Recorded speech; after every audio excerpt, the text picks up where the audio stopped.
नमस्कार, मैं हूं एडवोकेट विवेक सिंह। वक्फ संशोधन कानून को चुनौती देने वाली याचिकाओं पर आज सुप्रीम कोर्ट में 2 बजे सुनवाई हुई।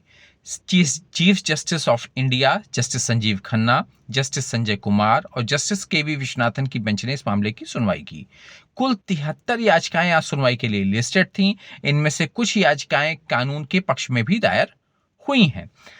कपिल सिब्बल, अभिषेक मनु संघवी, राजीव धवन, निजाम पाशा, राकेश त्रिवेदी, यूसी सिंह जैसे वकील कानूनों के खिलाफ अपनी दलील रखेंगे इस मामले में। सबसे पहले कपिल सिब्बल ने बहस की शुरुआत की है। सिब्बल साहब ने कहा कि यह कानून धर्म की स्वतंत्रता यानी अनुच्छेद 25 के खिलाफ है और यह कानून धार्मिक मामलों के प्रबंधन की स्वतंत्रता यानी अनुच्छेद 26 के भी खिलाफ है। अभिषेक मनु संघवी साहब ने कहा कि वक्फ अमेंडमेंट एक्ट के कुछ प्रावधानों पर अंतरिम रोक लगनी चाहिए। उन्होंने अंतरिम रोक की मांग की। उन्होंने कहा कि उन प्रावधानों पर तत्काल रोक लगाए जाने की जरूरत है।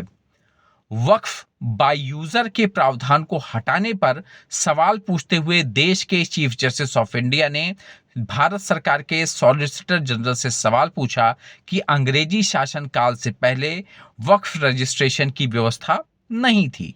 बहुत सारी मस्जिदें 13वीं, 14वीं और 15वीं शताब्दी की बनी हैं। आप चाहते हैं कि वो आपको सेल डीड दिखाएं, कहां से दिखाएंगे? वक्फ अमेंडमेंट एक्ट को लेकर पश्चिम बंगाल के मुर्शिदाबाद में जारी हिंसा पर सुप्रीम कोर्ट ने चिंता जताई है।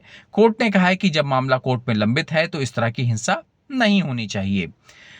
सुप्रीम कोर्ट ने आज कोई आदेश नहीं दिया। कल फिर 2 बजे इस मामले की सुनवाई होगी। ये संकेत जरूर मिला है बहस के दौरान, यानी कि संभावना हो सकती है। ये एक आशा है या मतलब एक संकेत जो मिलता है सुनवाई के दौरान, जब एक दूसरे से बहस होती है, जो सवाल पूछे जाते हैं बेंच की तरफ से और जो इधर से जवाब दिए जाते हैं, उससे संभावना है या संकेत मिला है कि वक्फ बाय यूजर की व्यवस्था को हटाने और वक्फ बोर्ड में गैर मुस्लिम सदस्यों को नामित करने की व्यवस्था पर अंतरिम रोक लग सकती है। ये संभावना है। सीजेआई ने कहा है कि संसद से पारित कानून पर बिना विस्तार की सुनवाई की अदालत रोक नहीं लगा सकती है, लेकिन वक्फ बाय यूजर जैसे प्रावधान जो हैं उनको हटने से क्या प्रभाव होगा या नहीं होगा, इसको देखते हुए अदालत कोई फैसला ले सकती है। हो सकता है कि कल कोई अंतरिम आदेश पारित हो सकता है और नहीं भी हो सकता है, या उसके बाद कोई सुनवाई पे अंतरिम आदेश कोर्ट दे सकती है। अब देखना है कोर्ट आगे क्या करती है सुप्रीम कोर्ट। प्लीज इस चैनल को लाइक और सब्सक्राइब कर दें। मैं हूं एडवोकेट विवेक सिंह। नमस्कार, धन्यवाद।